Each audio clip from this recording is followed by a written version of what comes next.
Bismillahirrahmanirrahim. Assalamualaikum warahmatullahi wabarakatuh.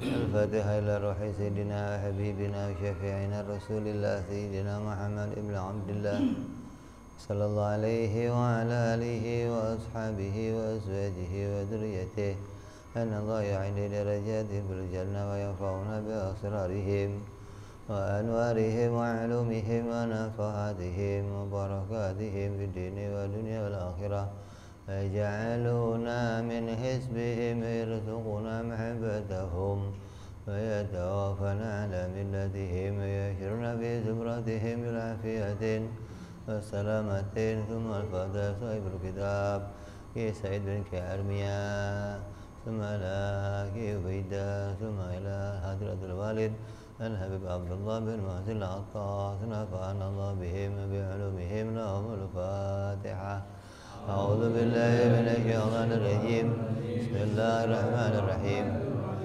الحمد لله رب العالمين الرحمن الرحيم مالك يوم الدين إياك نعبد وإياك نستعين اهدنا الصراط المستقيم صراط الذين أنعمت عليهم غير المغضوب عليهم ولا الضالين Bismillahirrahmanirrahim. Nawaitu ta'alluma wa ta'lima wa tadhakkura wa tadhkira wa naf'a wal intifa'a wal ifadata wal istifadata wal hitha ala tamassuki bi kitabillahi sunnati rasulillah sallallahu alaihi wasallam ilal huda dilalata alal khairi ibtigha'a mardatihi wa qurbihi wa thawabihi wa husnil khatimah ma'al lutfi wal afiyah wa salahil aqibah. Bismillahirrahmanirrahim. Alhamdulillahirabbil alamin. Wassalatu wassalamu ala asyrafil anbiya'i wal mursalin Sayyidina wa habibina wa syafi'ina wa maulana Muhammadin wa ala alihi wa sahbihi ajma'in amma ba'du. Qala musanniful kitab rahimahullah nafa'ana bihi wa bi'ulumihi fid darain. Allahumma aftah qulubana futuhal arifin wa bihidmatika wa ansur alaina birahmatika ya arhamar rahimin. Ila anqal. Sampai apa kita kemarin? Kudrat udah? Sekarang kudrat. Berarti selesai membahas sifat wahdaniyah. Selanjutnya kita akan membahas wajibnya bagi Allah bersifat kudrat. Pengertiannya adalah wajib Allah bersifat mampu. Mampu menciptakan segala sesuatu yang mungkin terjadi. Allah itu zat yang bersifat mampu. Apa yang Allah mampu? Mampu menciptakan. Apa yang Allah ciptakan? Segala sesuatu yang mungkin terjadi. Berarti ada sesuatu yang tidak Allah ciptakan. Apa itu? Yang tidak mungkin gitu. Jangan segalanya bagi Allah mungkin. Enggak begitu. Ada perkara yang tidak mungkin diciptakan oleh Allah. Yang tidak mungkin itu kenapa? Karena perkaranya mustahil. Bisa juga perkaranya wajib.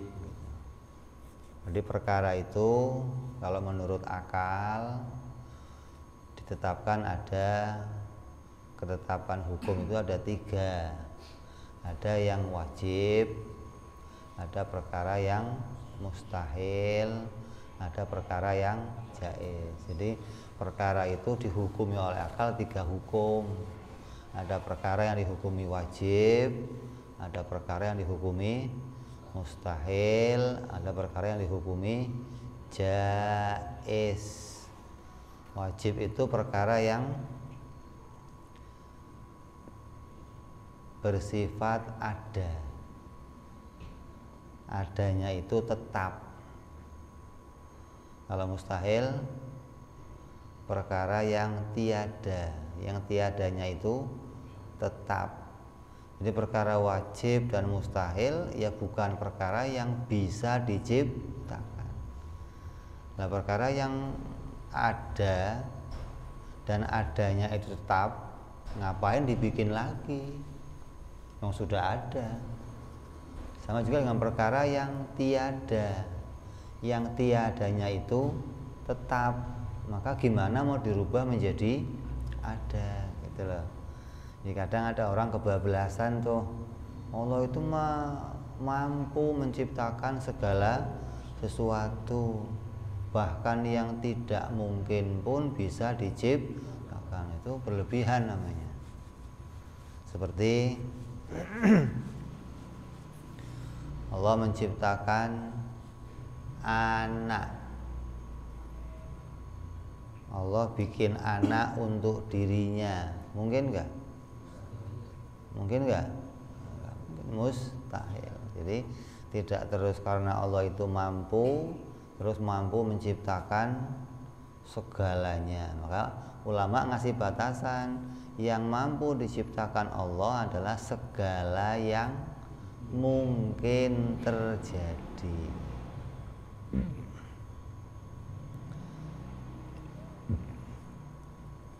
Nah, yang namanya mampu itu apa? Yang namanya mampu itu mudah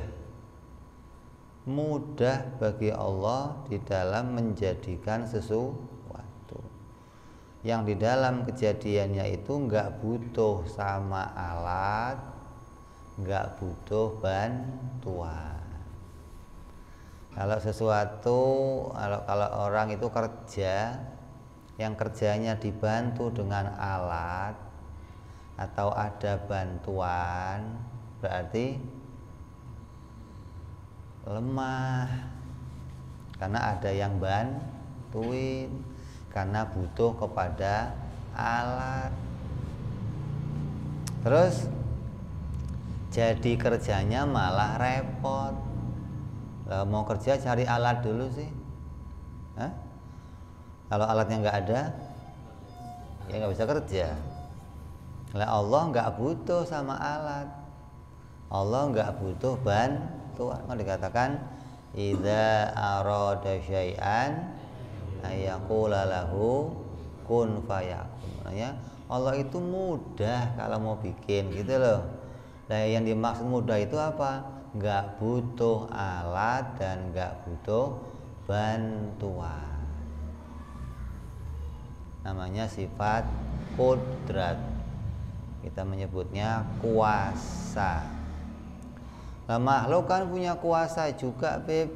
Ya, makhluk diberi kuasa oleh Allah, kita diberikan kemampuan oleh Allah.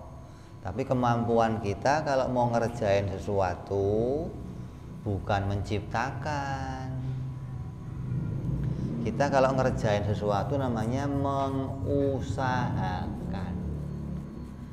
Nah, hasilnya diciptakan oleh Allah. Bukan Allah menitipkan kepada kita sifat kemampuan, dengan sifat itu kita bisa menciptakan, nggak bisa. Kita hanya bisa mengusahakan sesuatu. Mengusahakan itu apa? Mengusahakan itu menggandengkan sesuatu dengan sesuatu, gitu loh. Kayak contohnya ente mau bikin nasi, yang kamu kerjakan apa? Ambil beras, terus air, panci, Hah? Kompor, terus nyalain, terus naikin, tutup, terus nungguin. Kenapa nungguin? Karena nggak bisa menghasilkan, makanya nungguin matang. Yang jangan dipikir, oh yang bikin matangnya api, Beb. Ini yang salah paham nih. Padahal api, beras, air itu usaha kita tuh untuk mengumpulkan sesuatu yang nanti akan minta pertolongan Allah untuk menjadikan matang gitu. Jangan dianggap oh apinya yang bikin matang. Kalau api yang kamu anggap bikin matang, berarti kamu meninggalkan Allah. Kamu menganggap ada yang menciptakan yang lain selain Allah. Maka hukumnya apa? Syirik khafi. Kamu nggak menganggap api sebagai Tuhan. Kamu kan nggak nyembah api kan? Tapi kamu menganggap api itu bisa menjadikan sesuatu, maka kamu syirik kepada Allah. Karena yang bisa menjadikan segalanya adalah Allah. Tapi kamu berkeyakinan matangnya nasi itu karena api. Nah ini yang syirik ini. Ada orang rokok, ketika dibakar rokoknya yang nimbulin asap api, ya itu udah ngerokoknya makruh, hatinya syirik lagi. Apa nggak repot ente? Tambah ngerokok tambah syirik, kan berat. Ada orang ngerokok syirik itu begitu. Kenapa? Karena ketika ngebul kok asapnya kok keluar, oh ini apinya udah gede baranya nih. Loh, dianggap bara itu yang nimbulin asap. Karena dia hanya punya pandangan pakai mata. Mata hatinya nggak melihat Allah. Mata kepalanya lihatnya api. Mata kepalanya lihatnya bara. Tapi mata hatinya nggak ngelihat Allah. Hingga tertutup dia untuk bisa melihat Allah menjadikan matangnya nasi. Allah menjadikan asap itu keluar. Terhalang tuh hatinya tuh. Kenapa? Akalnya nggak pernah berpikir. Makanya akal itu apa sih? Akal itu cahaya yang menerangi hati. Ibarat matahari menerangi dunia. Maka orang yang akalnya nggak sehat, mesti mata hatinya gelap, nggak bisa menembus memandang Allah Subhanahu wa Ta'ala. Gitu loh. Jadi fungsinya orang berpikir itu biar mata hatinya terang. Kalau mata hatinya terang, nanti bisa memandang kepada perbuatannya Allah Subhanahu wa Ta'ala. Kalau bisa mandang Allah, ya berarti kita senantiasa akan bisa melihat pertolongannya Allah Subhanahu wa Ta'ala. Tiap waktu kita lihat Allah nolongin kita gerak, nasi dimatengin, kamu jalan digerakin, gitu loh. Kamu nafas bisa jadi hidup. Yang bikin hidup bukan nafas, tapi Allah. Karena hidup itu datangnya dari Allah. Adapun nafas itu usaha kita, gitu loh. Usaha kita agar tetap hidup. Adapun terusnya hidup ya dibikin oleh Allah. Jadi ini disebut, kalau kita disebut punya sifat kuasa, ya berarti kuasa kita itu hanya mengusahakan, bukan menjadikan. Yang menjadikan tetap Allah Subhanahu wa Ta'ala. Kamu bikin meja, ya kerjanya ngusahain, cari kayu, potong sampai terbentuk. Ketika jadinya meja itu atas pertolongan Allah, bukan atas pertolongannya geraji, bukan. Kalau kamu kalau nggak ada gerajinya mah nggak bisa nih, Beb. Jadi meja gara-gara ada Geraji, potong sana, potong sini, paku sana, paku sini, baru jadilah meja. Itu usaha kita. Jadi ketika jadi, kita harus kembali ini terjadi atas pertolongannya Allah. Karena yang bisa menjadikannya ya hanya Allah. Jangan sampai kita meyakini usaha kita itu yang bisa menjadikan. Cara mikirnya gimana? Gimana bisa menjadikan? Wong kita aja dibantu sama yang lain. Kerjanya dibantu sama alat, dibantu sama paku, sama palu, sama api. Nah, Allah menciptakan bantuan-bantuan itu untuk kamu, bukan untuk meninggalkan Allah, gitu loh. Justru Allah jadikan itu semua agar kamu minta pertolongan Allah untuk hasilnya. Adapun itu semua alat itu untuk usaha kamu mengerjakan. Kalau kamu nggak punya alat gimana? Ya nggak bisa ngerjain. Lah repotnya, anehnya, setelah kamu punya alat, Allah ditinggalkan. Setelah ada bantuan, Allah ditinggalkan. Dianggap yang menghasilkan itu alat-alat tersebut.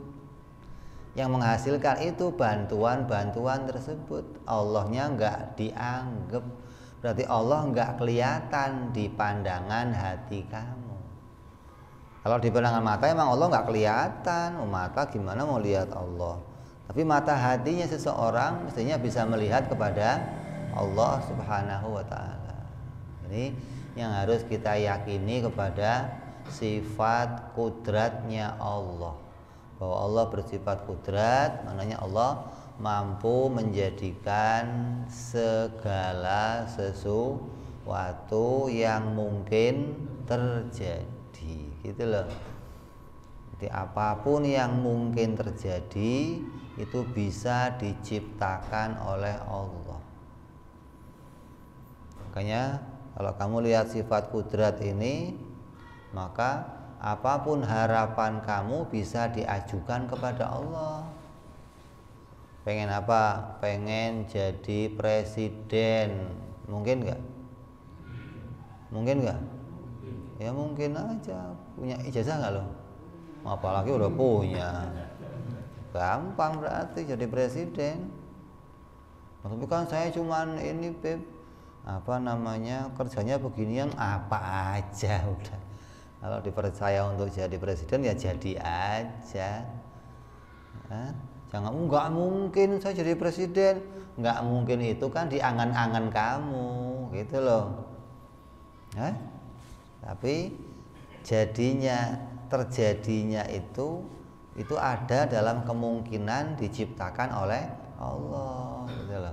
Kalau kamunya sih ngomong nggak mungkin. Kenapa? Kenalan nggak punya, terkenal juga enggak, yang memilih saya siapa? Tapi bukan bicara itu, bicaranya Allah mampu menciptakan hal tersebut, gitu loh. Kenapa? Termasuk perkara mungkin. Gitu. Kalau kamu pengen jadi nabi, mungkin nggak? Mungkin nggak? Ya nggak mungkin. Nabi udah ditutup, nggak ada nabi lagi, gimana? Mau pengen jadi nabi ya nggak bisa, gitu loh.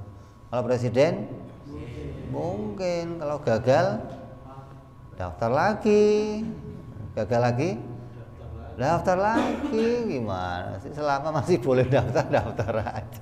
Mungkin aja terjadi, gitu loh. Jangan dianggap saya emang nggak mungkin jadi presiden. Nah itu mah mengecilkan diri sendiri, itu namanya. Kamu pengen cita-cita jadi insinyur, boleh. Mau cita-cita jadi dokter, boleh. Ini kan makanya anak kecil itu disuruh punya cita-cita. Kenapa? Kalau punya cita-cita gimana? Bisa mengusahakannya. Saya pengen jadi insinyur, usahanya apa? Ya sekolah, di sekolah insinyur. Jangan sekolahnya apa? Pengen jadi insinyur, sekolahnya bahasa Arab, nggak nyambung loh. Sekolahnya bahasa Arab jadinya apa? sastrawan nanti, jadinya ahli translate, nah itu bahasa Arab. Kalau pengen insinyur gimana? Ya sekolahnya teknik, sekolahnya ini ada jalannya, namanya ada usahanya. Pengen jadi guru, pengen jadi apa? Dokter, pengen jadi boleh, karena hal itu mungkin saja terjadi. Ya, jadi orang yang bisa memahami ini hanyalah orang-orang yang hatinya dijadikan terang oleh Allah Subhanahu wa ta'ala. Lah, agar hati kita terang gimana? Agar hatinya terang, akalnya harus beres. Kan manusia dikasih akal kan? Manusia dikasih akal. Tapi enggak setiap akal bisa nemu ini. Akal yang gimana yang enggak nemu? Akal yang enggak paham pada wajib, mustahil, jaiz. Kenapa sih ada orang sakit jiwa? Sakit jiwa itu kenapa? Ada rumah sakit jiwa. Kenapa? Kenapa jiwanya?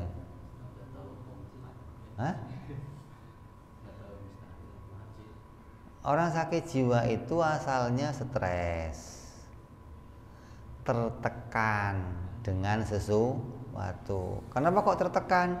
Karena akalnya nggak bisa menemukan yang benar, hingga menganggap apa yang dia kerjakan bisa menghasilkan. Dia paksakan diri, dia hingga ketika tertekan nggak bisa menghasilkan, jadinya jiwanya terganggu, gitu loh.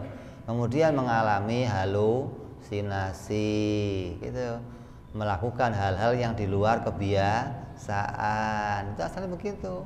Kalau akalnya lurus, akalnya bisa menerangi hatinya hingga bisa memahami sesuatu, seberat apapun beban itu nggak akan membuat kamu stres. Kan Allah katakan la yukallifullahu nafsan illa wus'aha. Allah itu nggak akan bebani manusia di luar kemampuannya. Nah, kok ada stres? Karena akalnya nggak mampu memahamkan. Akalnya nggak berpikir tentang bagaimana solusinya. Maksudnya kalau akalnya bisa paham, oh ini mah perkara jaiz, bisa aja Allah nanti ngasih jalan keluar. Nah, dikatakan wa may yattaqillah yaj'al lahu makhrajan. Siapa yang bertakwa kepada Allah, Allah akan jadikan jalan keluar. Yang bikin jalan keluar Allah. Tapi kalau akalnya mutusin saya sendiri yang harus cari jalan keluar, ya bebannya tambah berat. Ketika nggak berhasil, tertekan, ketika tertekan, stres, nggak tahan, bunuh diri. Ada? Nggak berani bunuh diri, gila. Itu kemudian begitu tuh. Karena akalnya nggak bisa menerangi hatinya, jiwanya nggak bisa diterangi oleh cahaya akal. Makanya ngaji ilmu akal itu penting. Biar apa? Jiwa kamu terang, hati kamu terang, agar hati kamu tiap waktu bisa memandang kepada Allah Subhanahu wa ta'ala, bahwa apapun yang saya kerjakan ini bentuknya hanya usaha, adapun jadinya itu atas pertolongannya Allah. Nah, ada orang yang kerja ini, kerja itu gagal, kerja ini enggak hasil, kerja itu enggak mendapatkan apa-apa. Ya, kadang ujiannya datang bertubi-tubi, kegagalan semua. Maka ketika beban itu enggak bisa diluruskan oleh hatinya, maka hatinya akan guncang. Ketika hati seseorang guncang akan mengganggu aktivitasnya, kadang berhalusinasi, kadang melongo, kadang lagi jalan kesandung. Kenapa? Karena beban di hatinya nggak bisa dipecahkan. Akhirnya curhat. Ada curhatnya? Curhat yuk, curhat. Curhat menganggap ada orang lain yang bisa ngasih jalan keluar. Kalau curhatnya sama orang yang benar ya bagus.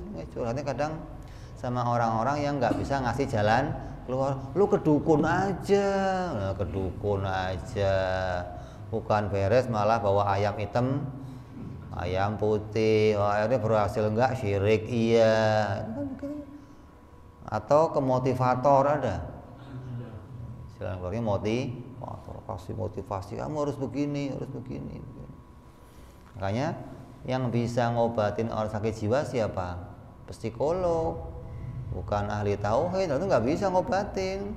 Ahli tauhid ngobatin yang akalnya masih waras, maka diluruskan akalnya biar hatinya terang. Kalau sudah hatinya rusak, jiwanya rusak, rumah sakit jiwa sono, jangan ngaji di sini, susah ngobatinnya begitu. Makanya saya bukannya bengkel akal, bukan bengkel jiwa. Kalau bengkel jiwa sono rumah sakit sono. Bengkelnya bengkel akal. Kenapa? Akalnya yang nggak bisa mikir, akal yang nggak tahu kerjanya, kita bantu biar tahu kerjanya, kita hidupkan akalnya biar akal itu bisa menerangi jiwanya, gitu loh. Makanya orang yang ngaji tauhid nggak ada yang stres. Kalau orang ngaji tauhid kalau masih stres, berarti ngajinya nggak beres, gitu loh. Ngaji cuma duduk tidur, pulang stres. Karena ngajinya nggak sampai akalnya nyangkut nih, apa sih yang dibahas nggak ngerti. Kalau akalnya bisa dihidupkan, maka hatinya bisa terang.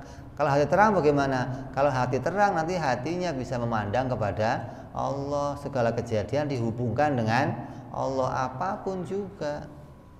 Karena Allah zat yang bersifat kudrat, yang punya kemampuan untuk menjadikan itu hanya Allah. Yang lain nggak ada yang bisa, nggak ada. Yang bisa menjadikan manfaat siapa? Ya hanya Allah. Yang bisa bikin madarat ya hanya Allah. Ketika kita nggak paham ini, nanti hatinya bingung. Ada orang lain dianggap bisa bikin madarat, takut sama ancamannya orang, takut sama janjinya orang, tertipu sama janjinya orang. Ketika orang janjiin besok ada kerjaan, tenang aja, 7 miliar hasilnya, terngiang-ngiang dia 7 miliar. Padahal nggak mungkin, nggak. Yang bisa menghasilkan itu hanya Allah. Ada orang janjiin begini, nggak tertipu, nggak. Apalagi sampai, udah lu nggak usah ikut ngaji, nggak usah ikut sholat jamaah, kerja sama gua. Yo, ditinggalkan ngaji, ditinggalin sholat jamaah, yang penting kerjaan 7 miliar. Nggak jadi, nggak.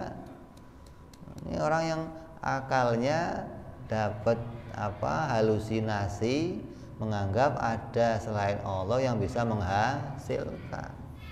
Makanya kalau orang ngaji ini mau dirayu kayak apa sama orang lain, enggak, gua ngaji mengaji aja. Ini kalau enggak, ini gagal, enggak apa-apa, gagal lah, udah biarin lah. Udah, kalau rezeki nggak kemana-mana, udah gitu aja pegangannya. Kita nggak tahu rezeki kita di mana, tapi rezeki tahu kamu di mana, nggak usah bingung, nggak usah repot. Kenapa? Karena rezeki nggak akan tertuker, gitu loh. Kalau jatah kamu pasti nyampe sama kamu. Kalau bukan jatah kamu, biar kamu kejar sampai ke ujung langit ya nggak dapet. Akhirnya dipatok sama ayam doang. Emang rezekinya ayam, nggak taunya. Jadi jangan sampai hatinya gelap, gitu loh. Hati gelap itu nggak bisa memandang Allah yang menjadikan manfaat dan Allah yang bikin madharat, gitu. Jadi sepahit apapun yang Allah bikin, itu bagi kita akan membawa nilai kebaikan. Sepahit apapun. Kenapa? Karena Allah itu selalu sayang sama hambanya. Jangankan kita, orang kafir aja disayang sama Allah. Kalau Allah nggak sayang sama orang kafir gimana? Udah dibinasakan orang kafir semuanya. Udah nggak nyembah Allah, menghina Allah. Tapi Allah sayang sama mereka. Buktinya apa? Sampai sekarang nggak dibinasakan tuh. Rezeki masih dikasih, nafas masih dikasih, kesempatan masih dikasih, petunjuk masih dikasih. Ini Allah sayang sama mereka. Apalagi sama orang beriman. Ketika dikasih yang pahit-pahit, ya jangan buruk sangka sama Allah. Kenapa sih kok saya dibikin begini sama Allah? Kenapa sih ono yang nggak iman malah nggak beribadah, nggak iman dibikin enak, gua yang iman dibikin belangsak begini, kerjaan susah, bini minta cerai, kontrakan habis, repot dah. Anak belum bayar SPP, motor kreditnya datang, nggak stres nih, gimana solusinya? Allah, itu bertubi-tubi tuh. Nah, yang pahit sepahit apapun pasti ada jalan keluarnya, karena Allah nggak akan bebani hamba yang dia nggak mampu, nggak. Nah, terus gimana cara solusinya gimana? Allah menjamin rezeki hambanya. Rezekinya hamba itu dijamin sama Allah. Kalau belum datang gimana? Ya tunggu aja. Nah, sambil nunggu gimana? Kerjakan yang Allah perintahkan. Udah tugasnya kita itu. Sholat ya sholat, ngaji ya ngaji, berjamaah, taklim ya taklim. Nanti datang jalan keluarnya. Jangan ketika masalah bertubi-tubi datang, ngaji ditinggal, jamaah sholat ditinggal, terus mau buat mabit sono cari sono, malah nggak dapet. Dikira kalau kamu tulang dibanting-banting dapat gitu, nggak ada. Mau banting tulang, mau banting kepala, nggak dapat, nggak. Udah tulang dibanting-banting masih nggak dapat juga. Gara-gara apa? Tadi menganggap usahanya bisa menghasilkan. Kalau usaha kita nggak bisa menghasilkan, enggak. Yang bisa menghasilkan terjadinya sesuatu itu hanya kudratnya Allah, sifat kuasanya Allah. Maka ketika kita bisa tahu ini, paham ini, maka hati kita akan terang. Terangnya hati itu jadi sebab kamu bisa memandang kepada pertolongannya Allah. Itu sepahit apapun yang kita terjadi, yang kita harapkan hanya pertolongannya Allah. Karena manusia sekuat apapun dia nggak bisa nolong kamu, nggak. Andai ada orang, lu tenang aja, hidup ente gua jamin. Umpama ada, belum ada, ada juga. Paling jamin kesehatan BPJS lu. Hidup ente gua jamin, pokoknya lah, rumah gua jamin, makan gua jamin, semua gua jamin. Terus ente tenang sampai melupakan Allah, ini hatinya gelap nih.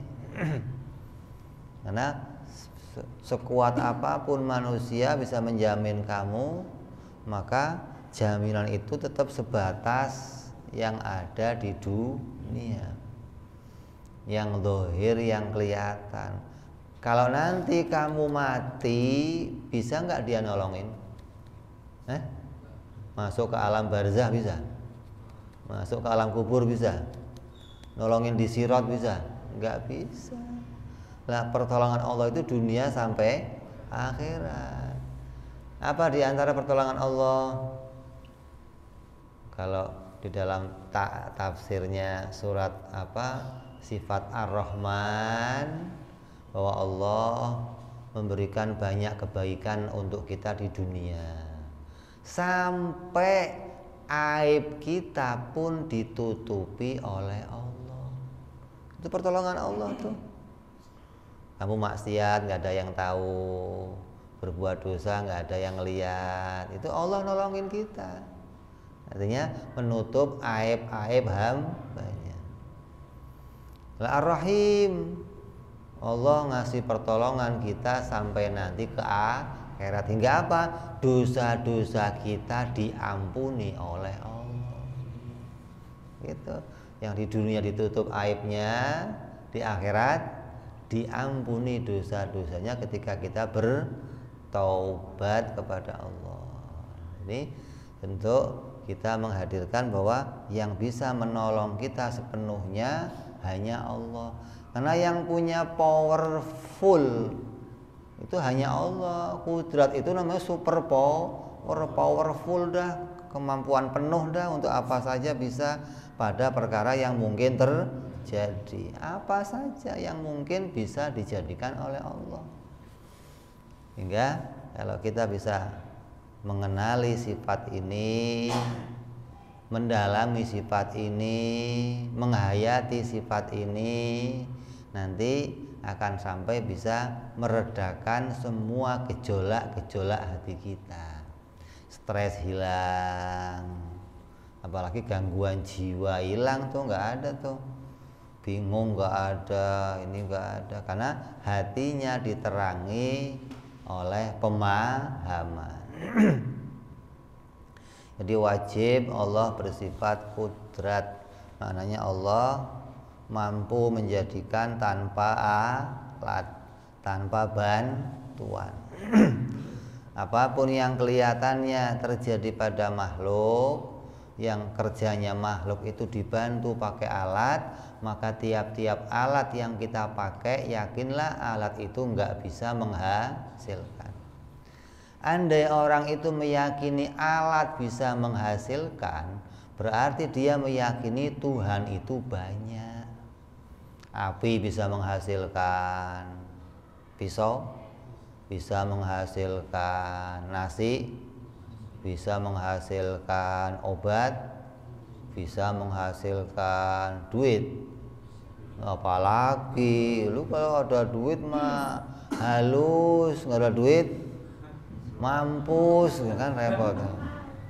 Ada duit mah mulus. Ini dianggap duit bisa menghasilkan, nggak ada.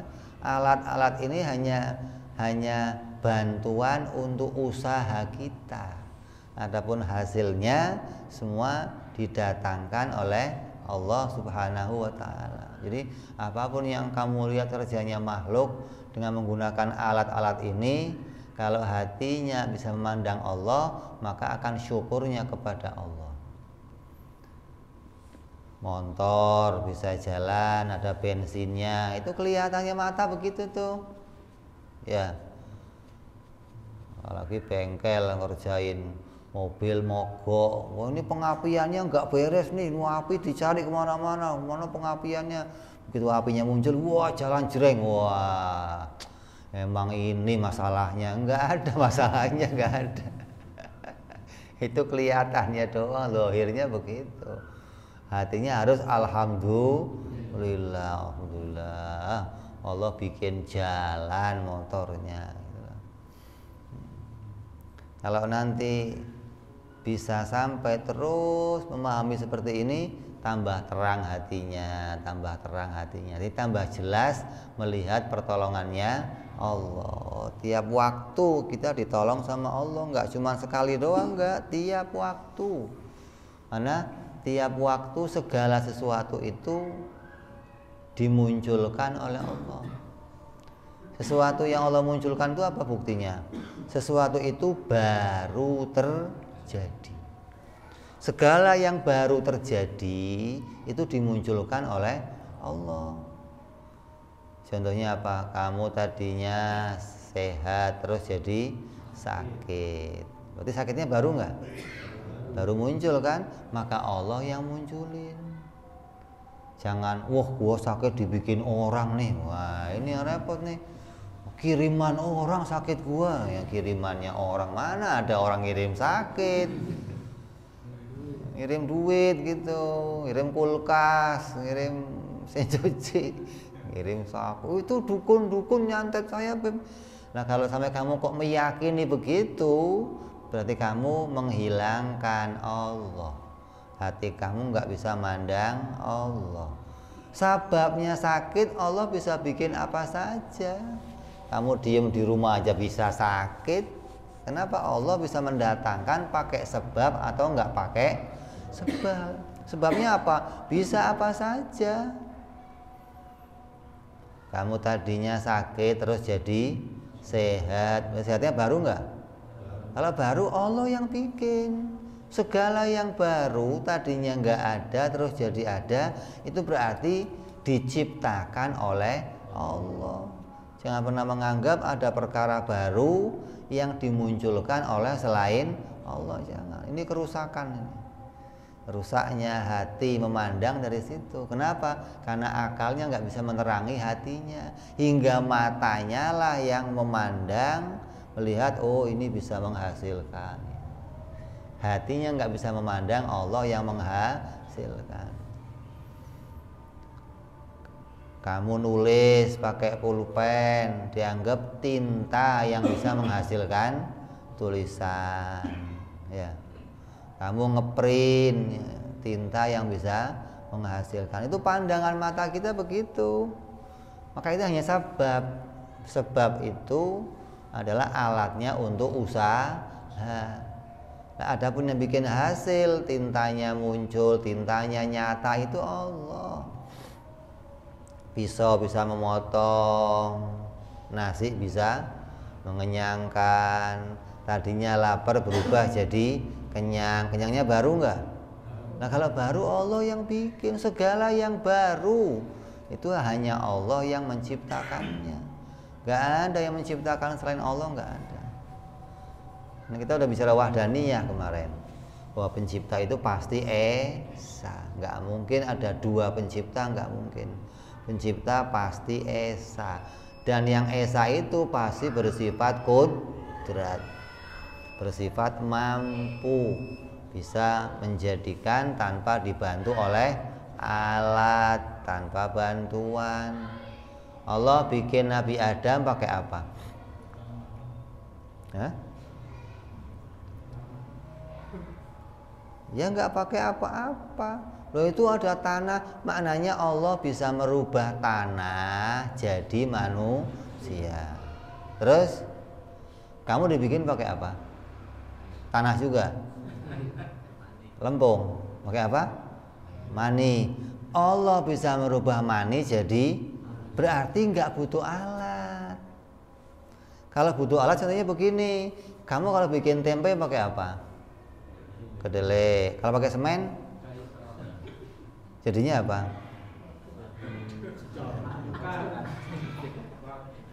Kalau pakai tanah lempung jadinya genteng. Kan begitu, berarti kamu butuh alat lah. Yang kamu kerjakan sesuai dengan alat kamu tuh. Nah, kalau Allah enggak, mau bikin apa aja bisa.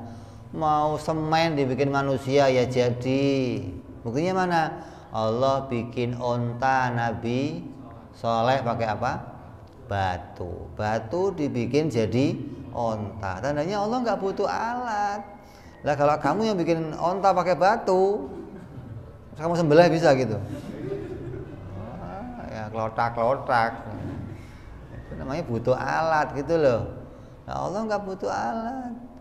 Mani dirubah jadi manusia jadi. Batu dirubah jadi onta jadi, tanah dirubah jadi orang jadi. Ini menunjukkan Allah nggak membutuhkan alat untuk menjadikan sesuatu.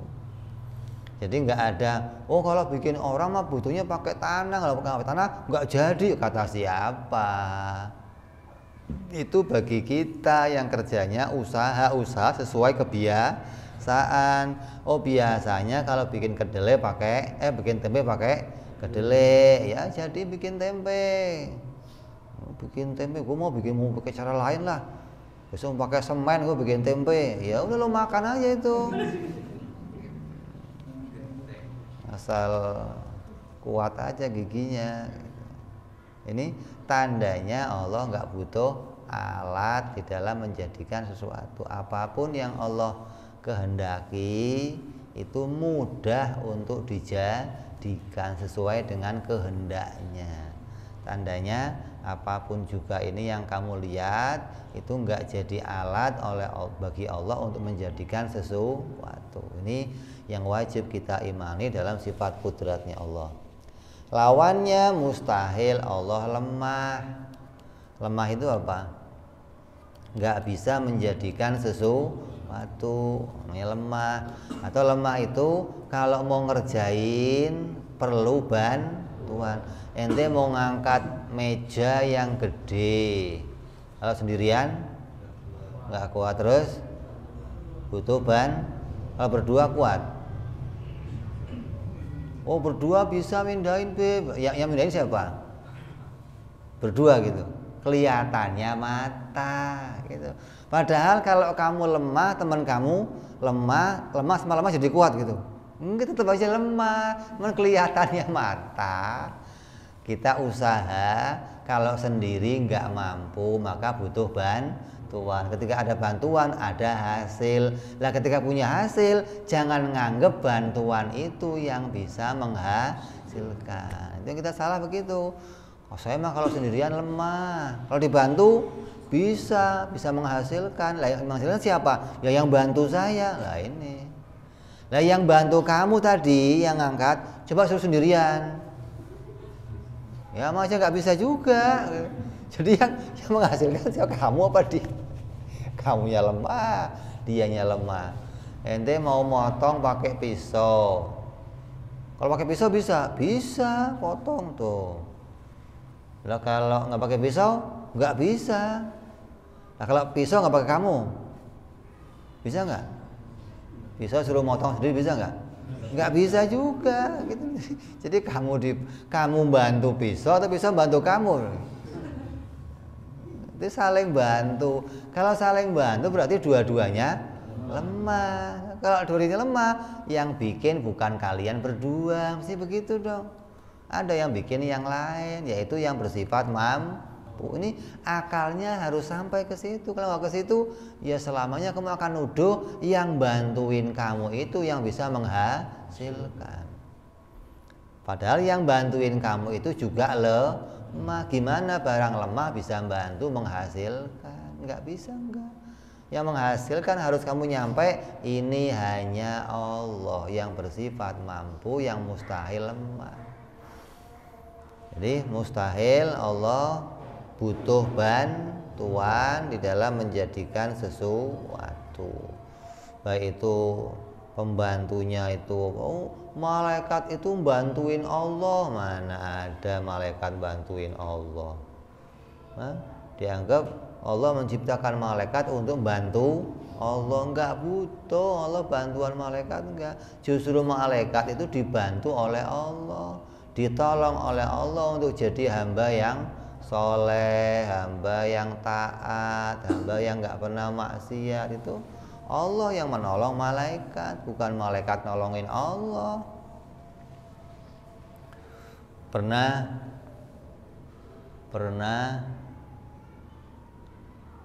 iblis datang ke tempatnya Nabi Idris. Iblis itu datang bawa cangkang telur dipecah tuh, cangkangnya dibawa ke Nabi Idris. Nabi Idris waktu itu masih jahit nyulam tuh pakaian ambil subhanallah, tarik alhamdulillah, subhanallah alhamdulillah. Iblis datang. Idris, saya mau nanya nih sama kamu nih, kamu kan nabinya Allah ya. Bisa nggak, mampu nggak Allah itu masukin dunia yang gede ini ke dalam telur? Bisa nggak? Bumi yang gede ini dimasukkan ke dalam telur. Bisa nggak? Ini meja ini masuk ke gelas bisa nggak? Ini meja aja lah, meja masuk ke gelas ini bisa nggak? Lu kira kantong Doraemon gitu? Kata Nabi Idris apa? Ambil bawa jarumnya, jangankan ke lubang cangkang, ke lubang jarum ini juga bisa iblis dicolok matanya. Makanya iblis matanya buta satu. Jangankan ke cangkang, ke lubangnya jarum juga bisa sambil dicolok matanya. Nah pertanyaannya, kok Nabi Idris ngomong bisa?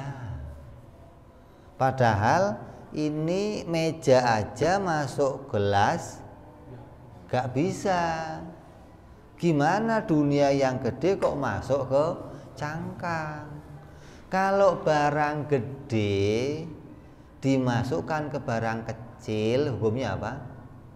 mustahil, tidak mungkin gitu. Nggak mungkin bisa terjadi ada barang gede dimasukin ke barang yang kecil. Kok Nabi Idris ngomongnya bisa?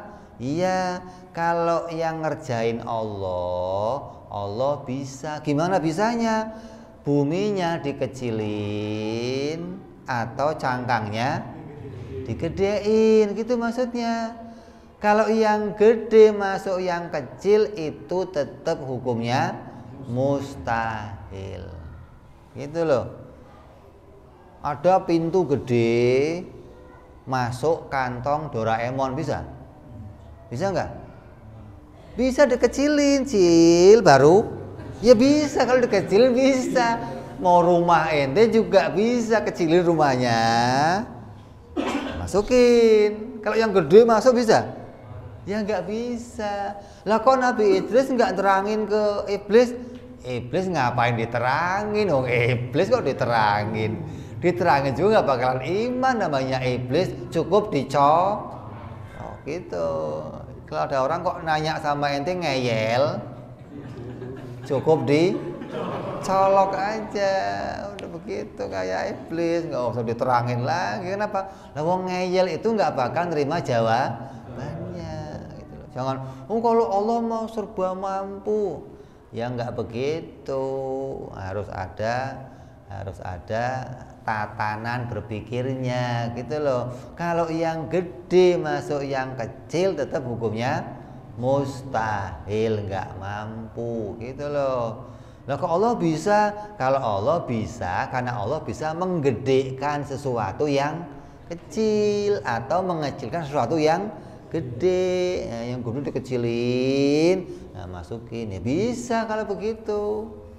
Tapi kalau asli yang gede masuk ke yang kecil hukumnya mustahil. Ya, gitu.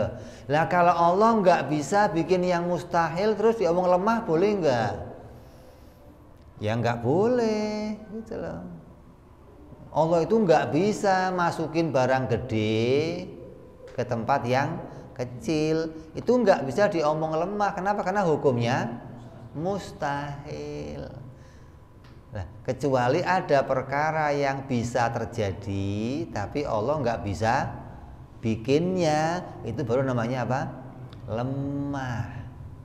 Lah, untuk bicara Allah itu nggak mampu itu, atau Allah itu lemah, atau Allah itu bersifat kuasa, ini detailnya hanya bisa dibahas di majelis taklim, biar nggak menimbulkan salah paham untuk orang awam.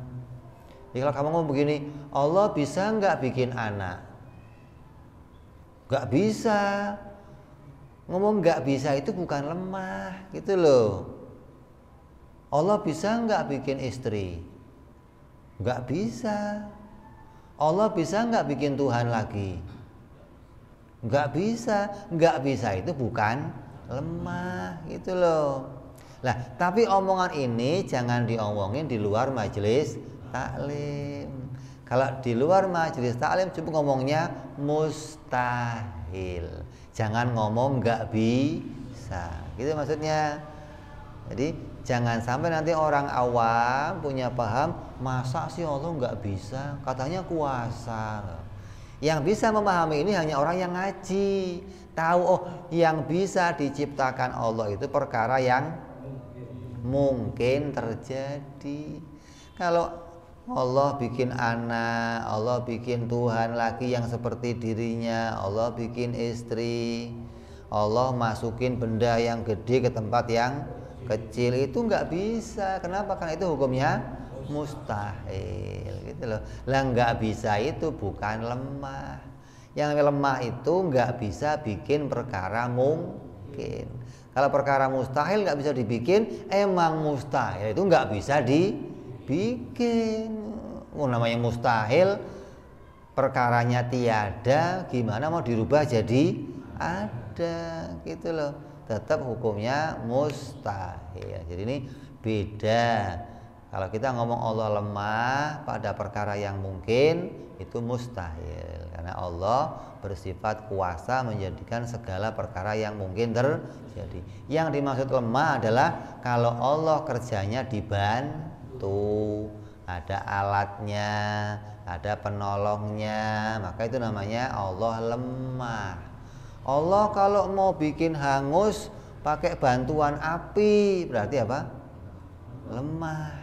Allah kalau mau bikin ente sehat dibantu sama obat, lemah. Berarti gitu. Ada yang bantuin. Mustahil. Dan nyatanya saya kalau mau sehat minum obat. Kamu, bukan Allah. Kamunya kalau pengen sehat. Lah kalau kamu kok, ya Allah bikin saya sehat, ya Allah. Engkau kan gak butuh obat untuk bikin. Lu kurang ajar namanya. Sama aja begini, ya Allah bikin saya kenyang, ya Allah nggak usah pakai. Itu kurang ajar namanya lo, gitu loh. Tugasnya ente makan aja, cari. Urusan kenyang itu urusannya Allah yang bikin, gitu loh. Jangan dibalik, kan ente maha kuasa, ya Allah. Gua nggak usah kerja dah, yang penting duit. Wah, asik banget loh. Kurang ajar yang begitu namanya, gitu loh. Udah kerja aja. Kenapa? Karena kamu ikut perintahnya Allah, walaupun nggak dapat hasil yang kamu inginkan, tapi dapat pahala. Gitu loh. Kenapa? Karena ikut perintahnya Allah, kerja, keluar rumah cari halal. Nggak dapat duit hari ini, tapi dapat pahala. Gitu loh. Bukan terus, gue mah nggak usah kerja, kan Allah bisa bikin rezeki nggak pakai kerja. Iya, Allahnya bisa, tapi intinya kurang. Sama aja begini mau ngerokok, ya Allah nyalain dong, ya Allah. Lu kurang ajar amat kayaknya lu. Lu cari korek, bakar, berharap dijadikan terbakar, asapnya keluar. Bukan, kan Allah bisa bikin, iya Allahnya bisa, tapi caranya kamunya nggak bener, gitu loh. Jadi ini kita harus bisa membedakan ini. Haknya Allah ya biar pada Allah, haknya kamu ya kerjakan apa? Usaha, gitu loh. Haknya Allah menjadikan tanpa bantuan, tanpa alat. Tapi pada sunnatilah, kebiasaannya Allah kalau bikin itu digandengkan dengan sesuatu, walaupun sesuatu itu enggak membantu Allah untuk menjadikan apapun, karena Allah enggak butuh bantuan. Ya, ini pembahasan sifat kudratnya Allah. Wajibnya Allah bersifat kudrat, mustahilnya Allah bersifat lemah. Kita akan bahas yang akan datang sifat wajibnya Allah bersifat iradah atau berkehendak, insyaallah. Wallahu a'lam bissawab. Wa ila hadratin nabi. Al-Fatihah. A'udzu billahi minasyaitonir rajim. Bismillahirrahmanirrahim. Alhamdulillahirabbil alamin arrahmanir rahim maliki yaumiddin. Iyyaka na'budu wa iyyaka nasta'in ihdinas siratal mustaqim. Siratal ladzina an'amta 'alaihim ghairil maghdubi 'alaihim waladdallin. Amin. Ya Rabbana i'tarafna bi annana iqtarafna wa annana asrafna 'ala ashrafna fatub 'alaina tauba taghsil kulli hauba فزر لنا عوراتي وأمن روعتي واغفر لوالدينا ربي ومولودنا والآل والإخوان وسائر الحلان وكل ذي محبة أو جرة أو صحبة المسلمين أجمع آمين ربي اسمع فضلا لا باكتساب منا بالمصطفى رسولي الله بكل سولي صلى وسلم ربي عليه عند الحبي وآله وصحبه عدد صحبي والحمد لله في البدء والتناهي سبحان ربك رب العزة عما يصفون وسلام على المرسلين الحمد لله رب العالمين. Assalamualaikum warahmatullahi wabarakatuh.